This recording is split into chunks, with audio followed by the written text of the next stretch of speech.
So, just yesterday, we talked about the potential powder keg of civil unrest that's on the rise coming out of the March 21st RCMP report that suggested that broke Canadians could soon be on the verge of civil unrest.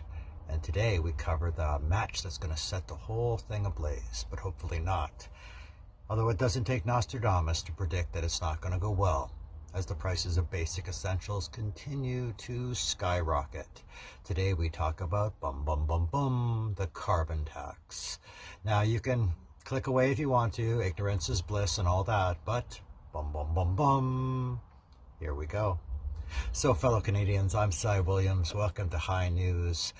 I have played countless April Fool's jokes on people, but today, on April 1st, Canada played the biggest joke of all. It's real.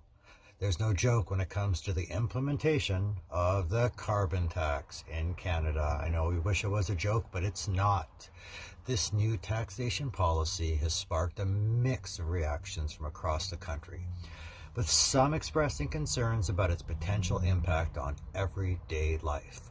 So let's dive right into this. What is the carbon tax, and why is it causing such a stir among Canadians? Well, the carbon tax is a pricing mechanism that puts a monetary cost on the carbon content of fossil fuels. The aim is to reduce greenhouse gas emissions by making it more expensive to pollute. That's the premise behind it all. Now in Canada, this tax applies to provinces that do not have their own carbon pricing system that meets federal standards. Opinions on the carbon tax are divided among Canadians. Some view it as a crucial step to combat climate change, and it's important in transitioning towards a greener future. These people see it as a way to incentivize individuals and businesses to reduce their carbon footprint by making more environmentally friendlier choices. On the other hand, there are major concerns about the potential impact of the carbon tax. Many Canadians worry that this additional cost will lead to higher prices for goods and services overall, ultimately affecting their household budgets. Some fear that it could push businesses to relocate or shut down, leading to job losses and economic instability. There are some Great Depression-style poverty figures happening right now.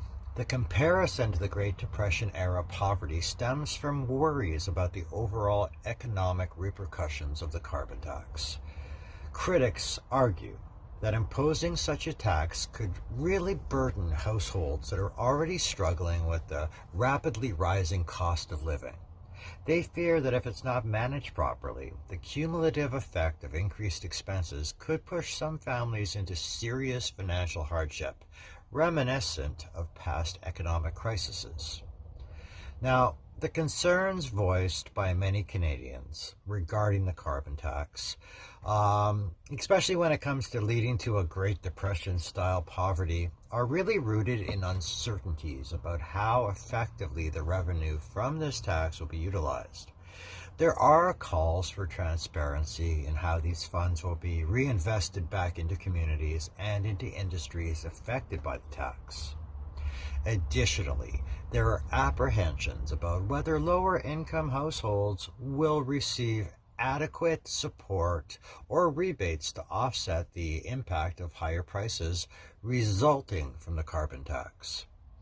Without sufficient measures in place to address these concerns, some Canadians fear that vulnerable populations could bear the brunt of this new taxation policy. So, while the implementation of the carbon tax in Canada today signifies a significant step forward, it signifies a step forward towards environmental sustainability, it also raises valid questions about its broader socio-economic implications. Now, as we navigate through this new chapter of taxation, it remains crucial for policymakers to address public concerns and ensure that measures are in place to mitigate any adverse effects on Canadian households. Now, we used a few sources to put this script together on the carbon tax. We used the Government of Canada's website, and their website provides detailed information on both policies and initiatives related to climate change and carbon pricing in Canada. We also went to our news neighbors, CBC News. Although owned by the government, they are still a reputable Canadian news outlet offering comprehensive coverage on current events, including updates on government policies like the carbon tax. We also checked out Pembina Institute, which is a well-known think tank focused on energy transition and climate change solutions. Their research provides valuable insights into carbon pricing mechanisms and their impacts. By leveraging all of these sources, we were able to provide and put together an accurate and reliable report on the carbon tax. Dum dum dum dum. Okay, that's it for me right now. Make sure you hit like and subscribe, and don't forget to turn on notifications so you'll never, ever, ever miss a video we post. Okay, that's it for me. Cy Williams. Stay high, Canada.